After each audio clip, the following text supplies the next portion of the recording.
have anyone catch a piece when you've got the straight in that spot. This is a lion or a tiger? Ah, you know, I have something in my... I will put... Let's play. I never did it, but now I will do it.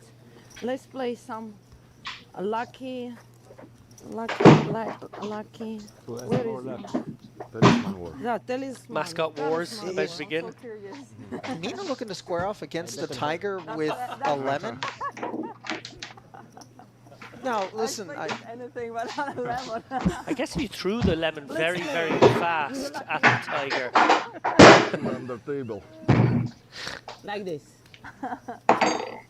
Oh, it is actually the lemon. No, surely there's something else in the bag. I think she settled on the citrus fruit. Oh, that's special. And טישקביץ will be quite pleased to look down at a couple of aces here. Under the gun open. Or this is like no, it's only for today. Like Johnny Chan. Used to do the But a bit more bitter. The tangerine, yeah. It's tough to get more bitter than Johnny, I'll tell you that. He used to, he sort of used to scratch at the thing so it would send out the lovely fragrance of the orange and just generally create a nice... Queen Jack offsuit for Barca, and he has picked an awful time to get after an under the gun raiser. Really not the kind of hand that we would expect to perform in this manner. Yeah, and because it's gone under the gun and then +2, I think טישקביץ may come with another raise. I would actually really like to see a flat here. I think if he flats here, it leaves a pot of about 30k. It can be very deceptive. That being said, when you open under the gun and an early position player 3-bets you, so another part of your brain is wondering, oh no, I hope he doesn't have like queens and would get it in with me here. And if I let a king flop, then I, you know, kill my opportunity to win a big one. Also, if he has a hand like ace-king, very unlikely to find that case ace, and then again, he can find a way to escape. So, interesting to see. I'm sure he's mulling both options here. Clicking it to 30k and flatting and playing possum.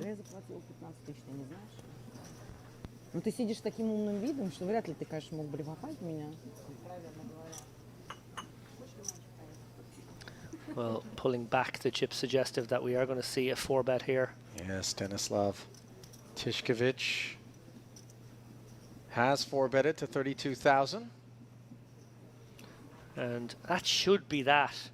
Barca obviously deciding to step out here with some blockers. Absolute worst hand he might be doing this with. I know he's being laid a very good price now, but his opponent representing extreme strength. The only hand he can be in good shape against here is ace-king with position. And, well, he's going to test the waters, Ali. This is surprising. Not just the choice to 3-bet, but then the choice to come along for the 4th bet. And this is a merciful flop of 10-10-4 that will keep him out of trouble. It's hard to ever find the check when you 4-bet. Just seems a bit strange. You would almost always have to bet range here. So I think טישקביץ probably needs to come incredibly small on this texture. Maybe something around 10k would be the order of the day. Barca a little fortunate not to make a pair here. Could have got himself into a lot of trouble with this line. I suppose the hand's not over yet, but one presumes Barca will find it difficult to call even the smallest of bets here.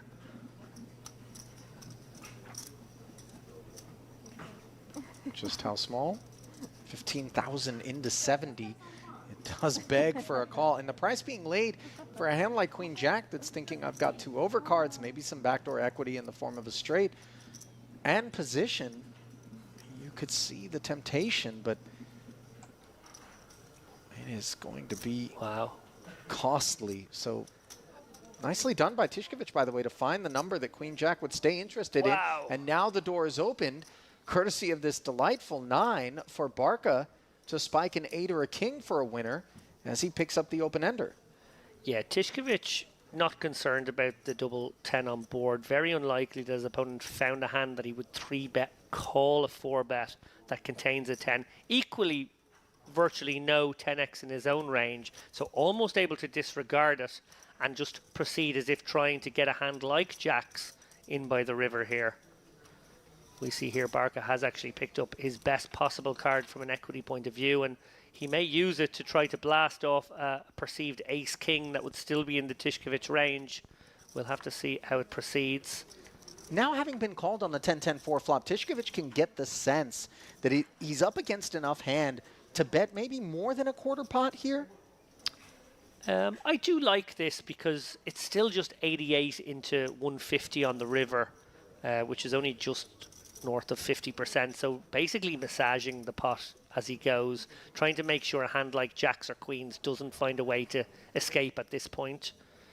Did Barca just move him all in? He sure did. And of course, Tyszkiewicz is like, if you called 4 bets with a 10 combo or pocket nines, congratulations. But instead, we can see Barca was just seizing what he thought might have been an opportunity from time to time to bully a hand off. Instead, we're playing for 326,000. And Barca could really spoil the Tyszkiewicz party with an 8 or a king. Instead, a third 10 on the river. And 10's full will provide Tyszkiewicz with a healthy haul. Yeah, honestly, I kind of hate how Barca played every decision point there. I don't like to be hypercritical in the booth, and there's merit to, you know, all lines in certain parts of the game tree. They will maybe always exploit certain hands your opponent can have, but really the decision to 3-bet was optimistic in the first place, calling the 4-bet very optimistic, floating the 10-10 board.